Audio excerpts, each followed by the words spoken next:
Assalamualaikum warahmatullahi wabarakatuh. Baiklah, saya akan membahas tentang materi harmoni dalam ekosistem, yaitu memakan atau dimakan. Sebagai makhluk hidup, pasti membutuhkan makanan. Makhluk hidup memerlukan makanan sebagai sumber energi bagi makhluk hidup.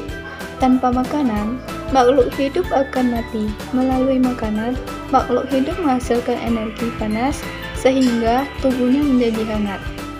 Semua makhluk hidup membutuhkan energi untuk tetap hidup. Oleh karena itu, kita membutuhkan makanan. Tanpa makanan, manusia tidak akan mendapatkan energi untuk beraktivitas. Manusia mendapatkan makanan dengan mengolah bahan-bahan makanan yang ada di alam. Lalu, bagaimana dengan hewan dan tumbuhan? Bagaimana mereka mendapatkan makanan sebagai sumber energi? Yang pertama, rantai makanan. Pada gambar yang tersebut merupakan contoh yang menunjukkan hubungan makanan dan dimakan antar makhluk hidup. Sederhananya, kita bisa menggambarkan hubungan ini dalam bentuk rantai makanan seperti rumput, kelinci, elang.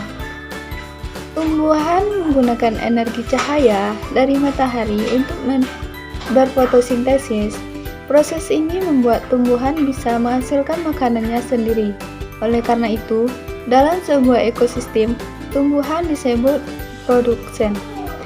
Kelinci memakan tumbuhan untuk mendapatkan energi. Di sini, kelinci berperan sebagai konsumen tingkat 1. Elang adalah hewan pemangsa atau predator. Elang memakan kelinci untuk mendapatkan energi. Elang berperan sebagai konsumen tingkat 2. Contoh berbagai rantai makanan. Kira-kira di mana letak hewan omnivora pada rantai makanan? Karena mereka bisa memakan tumbuhan dan juga hewan omnivora bisa menjadi konsumen 1-3. Contohnya, monyet yang bisa memakan buah, juga serangga yang bersarang di pohon. Bisakah kalian membuat rantai makanan dari gambar monyet dan serangga tersebut? Bagaimana dengan ekosistem laut?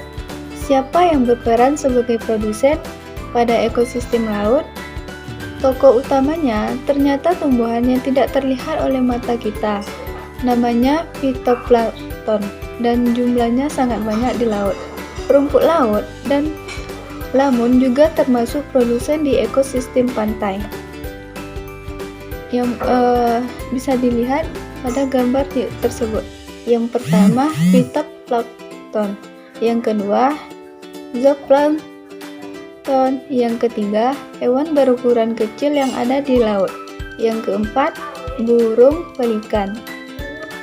Rantai makanan tidak selalu memiliki urutan atau proses yang panjang. Ukuran gajah dewasa yang besar membuatnya tidak memiliki predator alami. Gajah makan beraneka macam tumbuhan di padang rumput, terutama di Afrika. Gajah suka makan rumput dan pohon akasia. Tanaman yang sudah busuk merupakan sumber makanan bagi cacing tanah. Oleh karena itu, cacing tanah juga berperan sebagai decomposer. Pada cacing tanah, rantai makanan bisa terjadi sebagai berikut. Seperti dedaunan mati, cacing tanah, dan burung.